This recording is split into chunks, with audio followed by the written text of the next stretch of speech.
نحمده ونصلي ونسلم على رسوله الكريم اما بعد فاعوذ بالله من الشيطان الرجيم بسم الله الرحمن الرحيم يوم يأتي وما نؤخره إلا لأجل معدود يوم يأتي لا تكلم نفس إلا بإذنه فمنهم شقي وسعيد اور ہم نے نہیں مؤخر کیا ہے اسے مگر ایک مقررہ مدت تک جو گنی ہوئی ہے۔ جب وہ دن آئے گا تو اس کی ہیبت سے کوئی شخص نہیں بول سکے گا بجز اس کی اجازت کے۔ بعض ان میں سے بد نصیب ہوں گے اور بعض خوش نصیب ہوں گے۔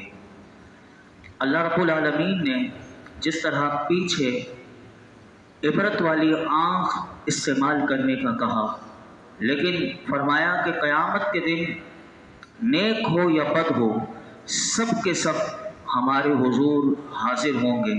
اور جب وہ دن آئے گا تو آج تو وہ لوگ کہ جو خدا فراموش ہیں اور خود فریبیوں کی چرب زبانی کا یہ عالم ہے کہ بولتے بولتے تھکنے کا نام نہیں لیتے، لیکن فرمایا قیامت کا دن وہ دن ہوگا کہ جس دن سارے کم بخود کھڑے ہوں گے اور کسی کو بھی یارائے تکلم نہ ہوگا، اور ایسے معلوم ہوگا کہ گویا کہ کسی نے ان کی زبانوں پر تالے لگا دی ہیں اور ان کے لبوں کو سی دیا ہے۔ اس دن لب کشائی وہی کر سکے گا کہ فرمایا کہ جسے بولنے کی اجازت اللہ رب العالمین عطا کرے گا، اور میں اور آپ جانتے ہیں کہ اس دن صرف ایک ہی ہستی ہوگی اور وہ میرے آقا علیہ الصلوۃ والسلام ہوں گے کہ جنہیں لوائے حمد اللہ تبارک و تعالی عطا کرے گا اور مقام محمود پر سرفراز کرے گا۔ میرے آقا اللہ کی بارگاہ میں لب کشائی کریں گے تو پھر حشر نشر اور حساب کتاب کا آغاز شروع ہوگا۔ اور اسی طرح فرمایا کہ یہ بھی یاد رکھو کہ آج دنیا بٹی ہوئی ہے اور اس کی تقسیم کبھی امیر سے ہے، غریب سے ہے، کالے سے ہے، گورے سے ہے، اجمی سے ہے، عربی سے ہے۔ فرمایا کہ آج دنیا میں یہ بنیادوں پر قائم ہے، لیکن یاد رکھنا قیامت کے روز یہ ساری مصنوعی اختیارات اور یہ امتیازات جو ہیں وہ ختم کر دیے جائیں گے، اور قیامت کے دن جتنی نوع انسانی ہے وہ صرف اور صرف دو گروہ میں بٹی ہوئی ہوگی۔ ایک گروہ کو سعید کہا جائے گا اور ایک گروہ کو شقی کہا جائے گا۔ اور فرمایا کہ وہ لوگ کہ جنہوں نے اپنی دنیا کی زندگی میں اپنے رب کو پہچانا اور اس کی بندگی میں مصروف رہے تو فرمایا ان کو الگ کر دیا جائے گا اور انہیں ایک پرچم دے دیا جائے گا۔ وہ پرچم جو جھنڈا ہوگا وہ سعادت مندی کا پرچہ ہوگا اور لوگ آسانی سے پہچان لیں گے۔ آج دنیا میں پتہ نہیں چلتا کہ کون کالا، کون گورا، کون امیر، کون غریب، کون عربی، کون اجمی، لیکن قیامت کے دن کوئی امتیاز نہیں ہوگا، صرف دو ہی ہوں گے اور آسانی سے پتہ چل جائے گا۔ اور وہ فرمایا کہ جن کے ہاتھ میں سعادت مندی کا پرچم ہوگا تو فرمایا یہ وہ لوگ ہوں گے کہ جو ساری زندگی اپنے رب کو یاد کرتے رہے، یہ وہ سعادت مند لوگ ہوں گے۔ اور دوسرا گروہ جو ہوگا وہ شقی لوگوں کا ہوگا، اور یہ وہ لوگ ہوں گے کہ جنہوں نے اپنی زندگی میں ساری عمر اپنے رب کو بھلا کر رکھا اور اپنی نفس مستی میں مگن رہے اور ان پر بدبختی اور حرمان نصیبی کی پھٹکار پڑ رہی ہوگی۔ آگے دیکھیے ایسے بد نصیبوں کے لیے قرآن کیا کہتا ہے۔ فرمایا فَأَمَّا الَّذِينَ شَقُوا فَفِي النَّارِ لَهُمْ فِيهَا زَفِيرٌ وَشَهِيقٌ۔ سو وہ بد نصیب ہیں اور وہ آگ میں ہوں گے، ان کے مقدر میں وہاں چیخنا اور چلانا ہوگا۔ جو بد نصیب ہوگا کہا کہ اس کے لیے آگ کا عذاب اور ایک ہی کام ہوگا ان کا، کیونکہ آگ سے بندہ کیا کرے گا، وہ چیخے گا اور چلائے گا۔ یہاں علماء کہتے ہیں کہ دو لفظ استعمال کیے اللہ نے قرآن حکیم میں، ایک ہے زفیر اور ایک ہے شہیق۔ زفیر کس کو کہتے ہیں تو سنیے، جب گدھے کو آپ نے سنا ہوگا کہ جب گدھا آواز نکالتا ہے، ہینگتا ہے، تو اس کی جو ابتدائی آواز جب نکلتی ہے اونچی ہوتی ہے تو اس کو علماء نے لکھا زفیر کہتے ہیں کہ جو بلند ہوتی ہے، اور پھر اس کی آواز جو کم ہوتی ہوتی نیچے تک جاتی ہے، تو فرمایا کہ اس کی آخری آواز کو شہیق کہتے ہیں، جو نسبتاً آہستہ ہوتی ہے اور اس کے سینے سے نکلتی ہوئی محسوس ہوتی ہے، اس لیے بلند آواز سے چلانے کو زفیر اور آہستہ آہستہ نالہ و فریاد کرنے کو شہیق کہتے ہیں۔ تو آپ اندازہ لگائیں کہ جہنمی گدھے کی طرح چلا بھی رہا ہوگا اور چیخ بھی رہا ہوگا، لیکن کون ہے کہ جو اس کی چیخ اور پکار کو سنے؟ لیکن کیا فرمایا آگے ان کی اور سزا کیا ہوگی؟ فرمایا کہ جو جہنم میں گیا وہ چیخنا اور چلانا تو ہوگا، لیکن کوئی یہ نہ سمجھے کہ بس تھوڑی دیر ہوگا نکال لیا جائے گا۔ آگے قرآن کیا کہتا ہے؟ فرمایا خالدین فیہا ما دامت السماوات والارض الا ما شاء ربک ان ربک فعال لما یرید۔ فرمایا کہ وہ دوزخ میں رہیں گے کہ جب تک آسمان اور زمین قائم ہے، مگر جتنا چاہے آپ کا پروردگار بے شک آپ کو مرتبہ کمال تک پہنچانے والا کرتا ہے جو چاہتا ہے۔ اللہ اکبر۔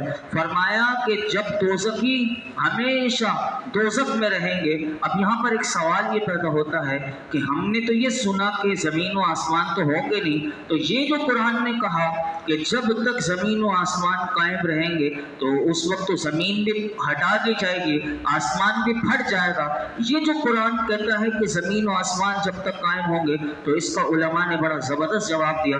فرماتے ہیں کہ اس آیت میں جو اللہ نے زمین و آسمان کہا، وہ فرمایا اس سے یہ والا جو آسمان و زمین ہے یہ مراد نہیں، بلکہ یہ تو اس وقت فنا کر دی جائیں گے، بلکہ عالم آخرت میں ایک اور آسمان ہوگا اور ایک اور زمین ہوگی جو اللہ رب العالمین اس وقت فرمایا کہ جیسے وہ ہمیشہ والے ہوں گے زمین و آسمان، ایسے ہی یہ جہنمی ہمیشہ ایسے جہنم میں رہیں گے۔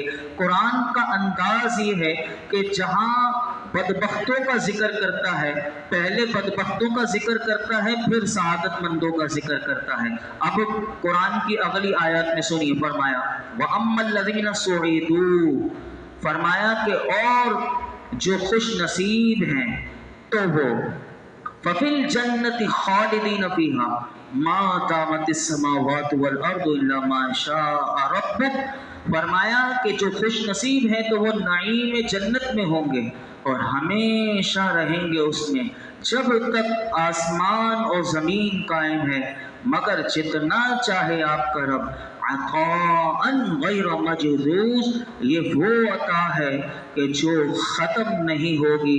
اللہ رب العالمین نے فرمایا کہ اہل جنت کو جن انعامات سے سرفراز کیا جائے گا کہ کوئی یہ نہ سمجھے کہ انہیں کچھ مدت کے لیے، کچھ عرصے تک کے لیے اللہ نے جنت میں وہ انعامات دے دیے۔ کہا کہ جو سعادت مند ہوگا جو جنت میں چلا گیا، تو فرمایا اس کو جو نعمت ملے گی وہ ہمیشہ والی نعمت ملے گی، اور فرمایا کہ ان خوش نصیبوں پر ان کے خداوند کریم کے فضل و کرم اور جود و عطا کی بارش ہمیشہ ہمیشہ جنت میں برستی رہے گی۔ یہ کتنا بڑا انعام ہے کہ جنت کسی کو مل جائے، یہ کتنی بڑی کہا، لیکن نہیں، جنت میں جانے کے بعد بھی اللہ ان کو اپنے جود و کرم کی ان کے اوپر بارش ایسی برستی رہے گی کہ جو ہمیشہ ہوگی۔ اللہ اکبر۔ اور یہاں پر آگے فرمایا کہ یہ اللہ کی وہ عطا ہوگی کہ جو کبھی بھی ختم نہ ہوگی۔ تو پھر کتنے خوش نصیب وہ لوگ ہوں گے کہ جنہوں نے اپنی زندگی کے مقصد کو سمجھ لیا کہ ہمیں رب نے کیوں بھیجا ہے اور اس مقصد میں لگا دیا۔ لیکن قرآن آگے کیا کہتا ہے؟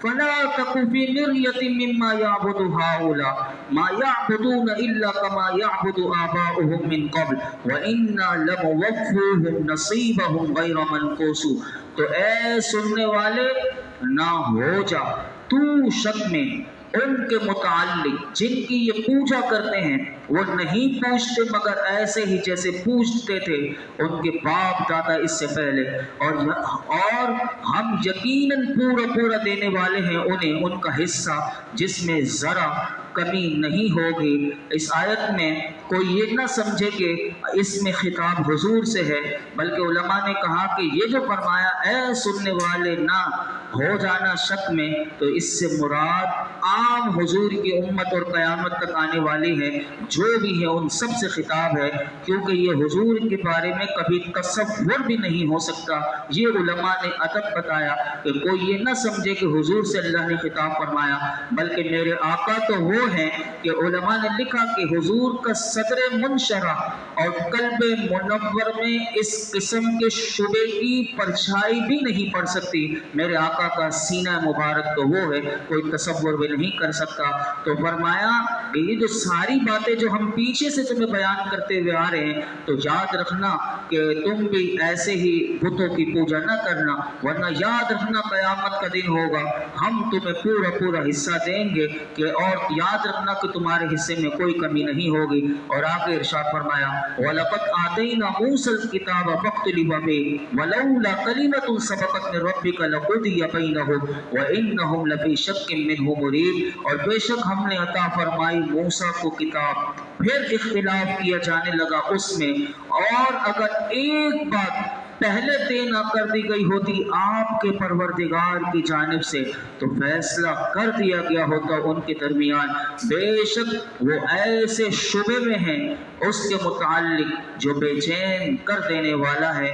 اس آیت میں اللہ رب العالمین نے فرمایا محبوب جس طرح اہل مکہ میں دو گروہ ہیں کہ جو قرآن کو، ایک تو وہ گروہ ہے کہ جو قرآن کی صداقت پر ایمان لے آئے ہیں، اور ایک وہ بھی ہیں کہ جو قرآن کو نہیں مانتے۔ تو محبوب اسی طرح جب ہم نے توریت نازل کی تھی تو توریت کو اس زمانے میں حضرت موسیٰ علیہ السلام جب توریت لے کر آئے تھے تو ان میں سے بھی ایک بھاری اکثریت ایسی تھی کہ جو توریت کو بھی اللہ کے کلام کو ماننے سے انہوں نے انکار کر دیا تھا۔ تو اے محبوب ان اہل مکہ کے طرز عمل سے آپ پریشان نہ ہو، آپ حزن و ملال آپ کو نہیں ہونا چاہیے، کیونکہ یہ جو ایسا ہی ہوتا آیا ہے۔ حضرت موسیٰ پر جو کتاب اتاری گئی اس پر بھی تو سب ایمان نہیں لائے تھے۔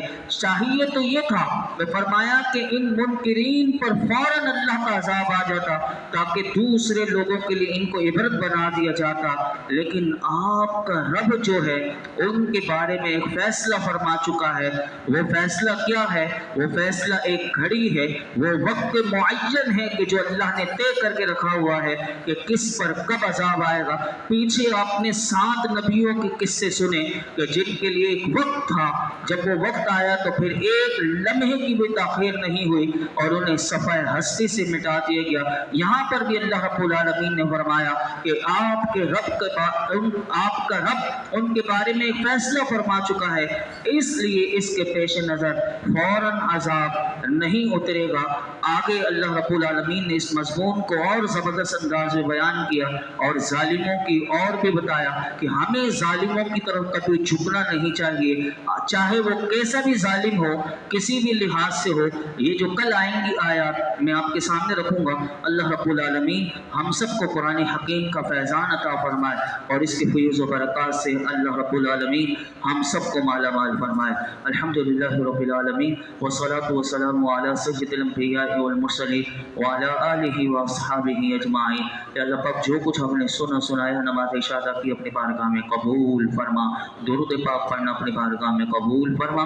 اللہ ہمیں اخلاص کی دولت عطا فرما، یقین کی دولت عطا فرما، صبر شکر کی دولت عطا فرما، علم و حکمت کی دولت عطا فرما، علم و حکمت کی دولت عطا فرما، علم و حکمت کی دولت عطا فرما، علم نافع عطا فرما، ہر قسم کی جہالت ہم سے دور فرما دے یا اللہ، ہر قسم کے گناہ سے بچنے والا بنا دے یا اللہ۔ ہماری بے حساب مغفرت فرما، ہمارے والدین کی مغفرت فرما، میرے آقا کی تمام امت کی مغفرت فرما، قرآن حکیم کا فیضان ہمیں نصیب فرما، ہمیں با عمل با اخلاق بنا دے یا اللہ۔ آج تک جتنی دعائیں کی ہیں آئندہ کریں گے سب دعاؤں کو قبول فرما۔ یہ جتنے حاضرین موجود ہیں اللہ سب کے اٹھے ہوئے ہاتھوں کی لاج رکھ لے۔ وصلی اللہ تعالی علی خیر محمد وعلی آلہ وصحبہ اجمعین۔